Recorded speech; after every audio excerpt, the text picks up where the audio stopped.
Okay 10ஆம் 12ஆம் வகுப்பு மாணவர்கள் 3 முதல் மதிப்பெண் பெற்ற மாணவர்களுக்கு வந்து விருது வழங்கும் விழா வந்து ரொம்ப பிரம்மாண்டமாக நடக்கப் போகிறது. அது எங்கே நடக்கப் போகிறது, எப்போ நடக்கப் போகிறது, விஜய் அவர்கள் இதில் எப்படி கலந்து கொள்ளப் போகிறார், டீட்டெயிலாக பேச போகிறோம்.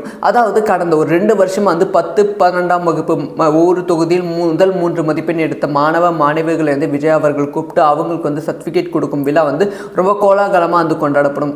சொல்லப்போனால் வந்து விஜய் மீது இவ்வளவு அன்பும் ஆதரவும் மக்கள் மத்தியில் அதிகமாக வந்ததற்கு மிக முக்கியமான காரணம் அந்த ஒரு விழா அப்படின்னு தான் சொல்ல வேண்டும். அந்த விழா மூலமா விஜய் வந்து டாப்புக்கு வந்து போயிட்டாங்க. தமிழக மக்கள் மனசுல வந்து நீங்கா இடம் வந்து பிடிட்டாங்க. ஸோ இந்த வருடம் வந்து விஜய் அவர்கள் சிஎம் ஆகிட்ட அப்புறமா அந்த விழா வந்து நடத்தப்படுமா, அப்படின்னு நடத்தப்பட்டாலும் வந்து விஜய் அவர்களால் அதில் வந்து ஃபுல்லாக வந்து பங்கேற்க முடியுமா, என்ன சிஎம் ஆகிட்டாரு, ஸோ தொடர்ந்து பங்கேற்க முடியுமா அப்படிங்கிற கேள்வி வந்து அதிகமாக இருந்துச்சு.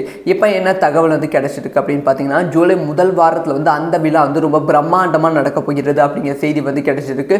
ஒவ்வொரு தொகுதியில் இருக்கும் மாணவ மாணவிகள் வந்து கலந்து கொள்ள போகிறார்களாம். 3 கட்டமாக வந்து இந்த விழா வந்து நடக்க போகிறது அப்படிங்கிற செய்தி வந்து கிடைச்சிருக்கு.